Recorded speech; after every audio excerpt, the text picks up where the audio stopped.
Welcome back to Plugged In DFW. It could be called an educator's dream. The Texans Academy is centered on three core values: student-centered decision-making, a rigorous curriculum based on reading and thinking skills, and fulfilling every aspect of their mission with a sense of urgency. We're joined now by Richard Marquez, CEO of Texans Academies, Gary Barnett, which is a Dallas Academy teacher, and Alicia Farmer, Fort Worth Academy teacher. Alicia, we're going to go with you ladies first. Now, something to kind of tell everybody at home is that you guys name your schools based on the city it's in. So instead of Texans as the overall umbrella, right, Fort Worth, Dallas, and San Antonio, et cetera, et cetera.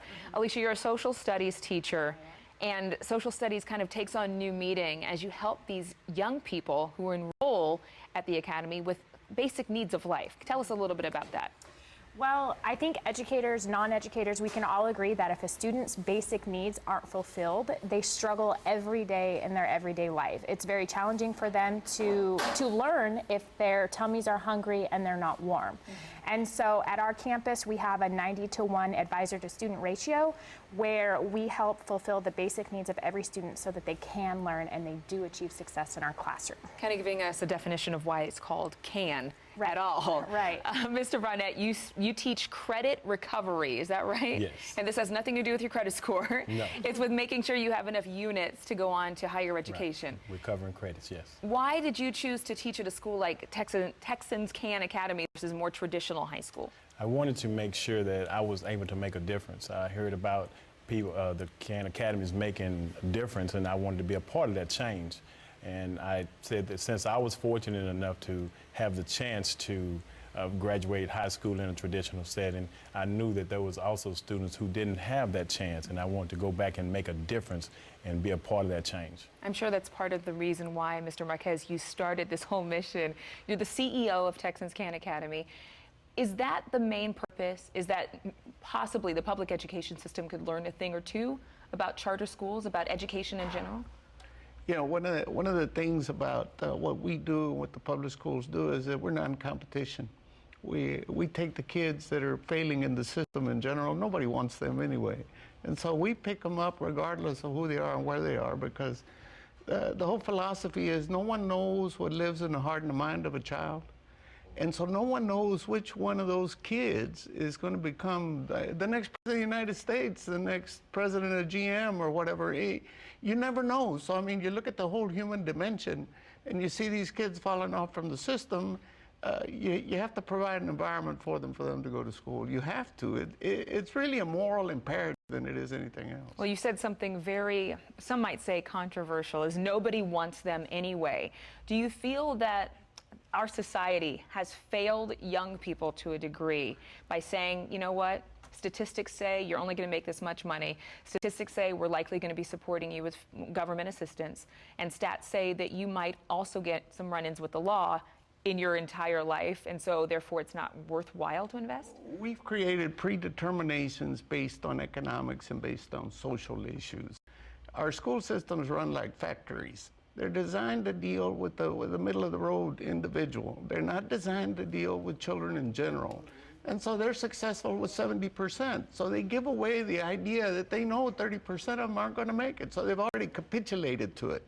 And so somebody has to pick up the difference, and somebody has to make that difference for those kids who have already been predetermined by the system to be failures. A lot of times when, you know, growing up, we would talk about Helen Keller, for an example. And though she was blind, other senses were heightened. Alicia, in your experience with teaching, do you feel that sometimes when a child might have a learning disability or have some type of disability in life, whether it be economic or there's a family issue, that some other sense in them or some other gift in them is heightened and we need to invest in that? Absolutely. Like Mr. Marquez says, every person is dynamic, and if we're not catering to the specific needs of every single student, then we're leaving 70% of them behind. And teachers have to focus. They have to invest the time and the effort and their energy into helping these students succeed so that they can become civic-minded, productive members of society. And not just graduate, but go on to succeed and to thrive.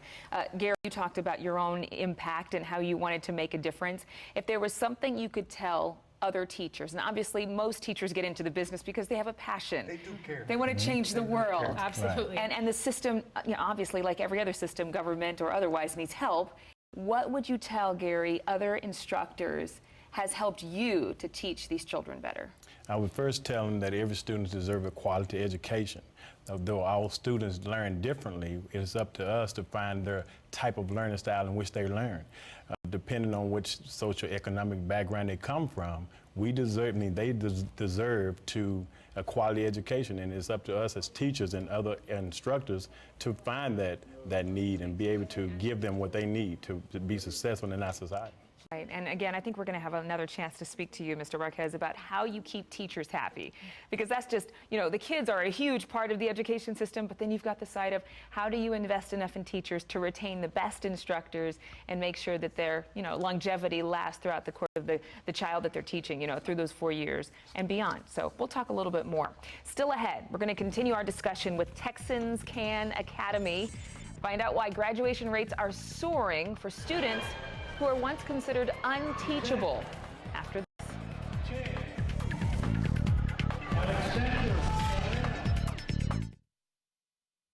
Welcome back. Thanks for being with us today. I'm Adrienne Bankert. We're talking about the Texans Can Academies. In 1996, Texans Can Academies became one of the first 20 charter schools in Texas offering high school graduation opportunities to at-risk students. Over 12,000 students have graduated from Texans Can Academies since 1987 with a high school diploma, not a GED. Right now, 8,000 students attend one of 10 campuses across the state of Texas. And back with us again is Richard Marquez, CEO of Texans Can Academies, and he's joined by students Bianca Salas from Fort Worth Can Academy and Natalie Baez from Dallas Can Academy. Thanks, guys, for coming out. We so appreciate it. So we got to start with the girls. All right, Natalie, Bianca, who wants to go first? I'll go first. All right, Bianca will go first, representing Fort Worth. Fort Worth. All right. So what made you choose to enroll in Can Academies? Because my sister went to Can Academy before I did, and I wasn't doing so great at my other school. And she told me the teachers are really good and they'll help you if you need more help. And I got there and I really liked it, and I ended up staying. And I'm actually graduating early, and they're great teachers. High five on that one. High five. You're graduating early. Yay! But why did you say you were having trouble at the other school? What was the challenge, you think? I just didn't like the big classes, a lot of people. Teachers weren't one-on-one with you like teachers at Can are. Did you feel like there was some pressure, like just you were distracted? Yes. Lots of distractions on campus. Natalie, did you have a similar experience? Is that why you enrolled in Dallas Can? Yes. My sister got in trouble a lot and throughout her high school years, so then she ended up going to Dallas Can. And she always told me that it was a real good school. So I decided I wanted to go. And then when I went, she always told me she didn't want me to go through what she went through. And when I went to Dallas Can, it was a really good school. I liked it a lot, and now I'm 16 and I'm graduating early. Oh my gosh, I gotta have another high five. Okay. You guys are doing great. I can see how big sisters, big brothers, they play a huge role. Whoever your role model is. Mr. Marquez, can you talk a little bit about that? Obviously, teachers are a big role model as well for many students. Well, the whole idea that it's a good school. The kids tell kids, you can't publicize good. The students know what good is, and so it's multi-generational. And the reason is they said, go to the school. Schools like ours have a bad reputation, supposedly. It's not a good school. They only take these bad kids and so on and so forth. But when they walk in the door, they find this level of quality among the teachers, and they're completely surprised because they're going to get one-on-one attention consistently with some excellent teachers. You've got small classroom sizes so that there's more of that attention like Bianca was talking about. But how do you attract the best teachers? How can you afford them, first of all? And then how do you keep them where they don't get frustrated? Because obviously there are some behavioral things that have to be talked about or addressed in a different way than in public schools. Well, the philosophy is that the most important thing you can give a child is a good teacher. So everything you have to do is to attract good teachers and keep good teachers, because without them, you cannot have a quality school. So our pay is comparable to every other school district around us, and our stipend program for math, science, ESL, and everybody else is the highest in the state. We pay a math and science teacher $7,000 a year more than they get working wherever they're working. Same thing goes for anybody else. So we believe in paying teachers. As a matter of fact, we're changing our pay schedules this year to increase our pay for teachers so that they get a raise every year for the next 20 years in order to try to do exactly what you're saying, and that's keep teachers. But environment is critical for teachers. Kids do not curse out teachers at the Khan Academy. We won't tolerate it. We won't put up with it. Kids are not disrespectful in the classrooms. And the reason they're not is because everybody around them cares about them. And so people are disappointed when they get in trouble. And so, you know, it's environmental, but it's all about relationships. Every teacher knows their students, and every student knows their teachers. And then with the ratio of social workers at 1 to 90, kids don't have a chance but to engage with adults, and adults that care about them growing up to be good adults. And you said 1 in 90 for social workers, but then the classroom is 1 to 15. One teacher for every 15 kids. You know, the teachers in the area don't realize what they're missing. A classroom with 15 students and the best technology you can find anywhere in any public school. We have better technology than anybody anywhere else. We have the best of the best of everything because of what people give us, you know, what people do for us. So we turn right around and put it right into that classroom where the most important individual is, the teacher and the student. Making me want to go back to school. All right, thank you guys for joining us, and success to you both. So proud of you. Still ahead, we're going to continue our discussion with Texans Khan Academy. Do you know what it means to write off the car and not the kid? We'll tell you right after this.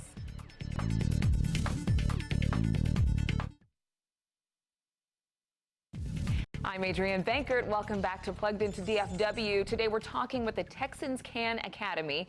If you've been watching television in North Texas for any length of time, you've likely seen CBS 11 sports director Babe Laufenberg doing an appeal for Texans Khan Academy. Here it is. You can change the life of a local at-risk student for the better. Donate your car, truck, boat, or RV today. It's easy, fast, and free. The Khan Academies of Dallas and Fort Worth. Write off the car, not the kid, at TexansCan.org. That was the PSA. We're back with Richard Marquez, CEO of the Texans Khan Academies. And so, question for you, what does that mean, write off the car, not the kid? Well, you donate your vehicles, and then we auction them off every Saturday at our auction lot in Arlington.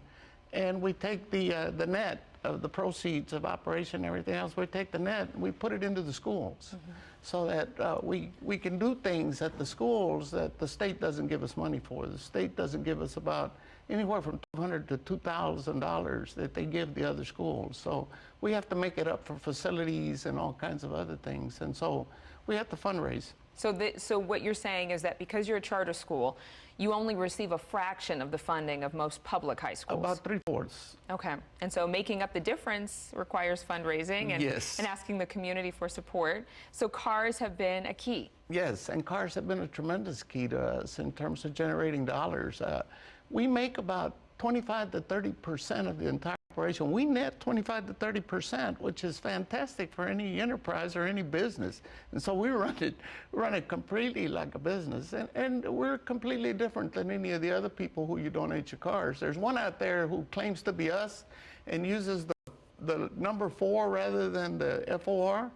Cars for Kids. It's out of New York City.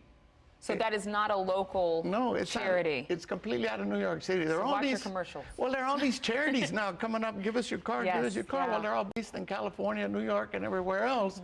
And nobody ever sees the money. The CEOs are rich, but nobody ever sees the money going into anything. But here, they can actually request and see how we spend it, and we'll give them the books. We'll actually open up and say, hey, here it is. Here's what people make. Here's what we spend. Here's what happens to the money. Here's where it goes. And where does the money go primarily? It goes primarily into facilities because that's not what we don't get any money. We're building a school in Fort Worth. A new campus. A new campus out on Altamir. And so we have to pay for it. And there are a lot of things we have to do in that school, so we need money. And then we have 10 campuses across the state, so we use the money across the state of Texas to make up the difference. Some of our schools don't break even, so we use the money in order to make the budget balance and keep the facilities all built up and running. You do whatever it takes. Yes. One of the cool things I read about your organization, about all of the Texans Khan Academies, is that students can enroll at any time through the year. Yes. Explain open enrollment.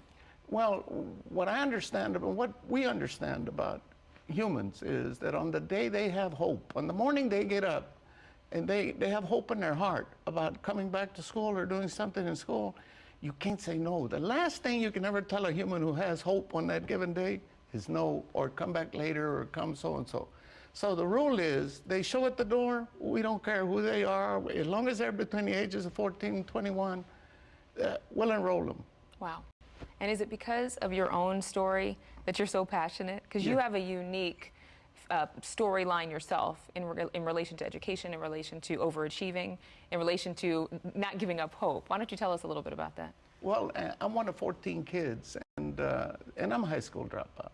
You know, I can talk about all the reasons and so forth, but they're not worthwhile. But you know, people never gave up on me, and so I was able to. You know, my parents never gave up, my family never gave up, people never gave up, and so I was able to recoup my life. And so I'm a lifelong educator. I've been in the business, a public school system. I loved it there. I love it anywhere as long as there are kids around, because you know, I tell parents, I say, you know, teenagers are stupid. You just have to understand that and then move forward. They're not always thinking with this brain right here. No, I mean, sometimes they're thinking from another point of So you have reference. to learn to be patient. You know, patience is the real key. So when they walk in that door, you have to be willing to say, come on in, there's room there. We'll make room. We'll find a place for you. We don't care. And we don't want to know what your past is, because it's not about your past. You're here about your future. And really, for you, you've seen so many of your students go on to very promising futures. Yes, 94% of our kids this year were accepted to some post-secondary work or some post-secondary place. And so, I mean, when you start putting together a system that begins to push it out even further than that, you know, it's a real love to be able to see this stuff work and to make it work for the population of students that nobody ever believed could be possible. A friend of mine who was superintendent of the year one year, he said, you know, you have the most dynamic system I've ever seen, even especially for this type of child. And it's just, it's fun. It's enjoyable. Well, one of the things that I would ask, and I think a lot of people at home would want to know, you know, you can have a kid who's really smart but makes really bad decisions. You can have a child who has a lot of gifts and talents but is always getting into trouble. How does Texans Can Academies teach these children character and integrity, at the same time teaching them their reading, writing, and arithmetic? On an individual basis. Children don't, in groups, can't speak up and say what they think. You know, kids have to be able to talk to somebody like this. And so you have to be able to provide enough people so that somebody can sit down with that child and say, you know, you really need to think about what you did. You know, and those are the advisors, the social workers. They spend time individually with those kids. They'll call the house, they'll talk to the parents. They'll even go to the house and pick them up. Wow. Well, it's all about meeting them where they're at. That's right, and listening to them as individuals. Right, so that they can be raised up to the next level. I want to say thank you so much for coming. Your passion is infectious, and thank you for bringing some of your students and some of your instructors with you as well. Well, they tell the whole story. Really, you need to listen to them more than me, because I'm supposed to say all those things, but you know, it's really about the kids, and if you listen to them, they tell the whole story. And they tell the whole advertising story too. They say, come on out, come back, and get their little brothers and sisters to come as well. Thank you again. We'd like to thank all of our guests from the Texans Can Academy for being here today.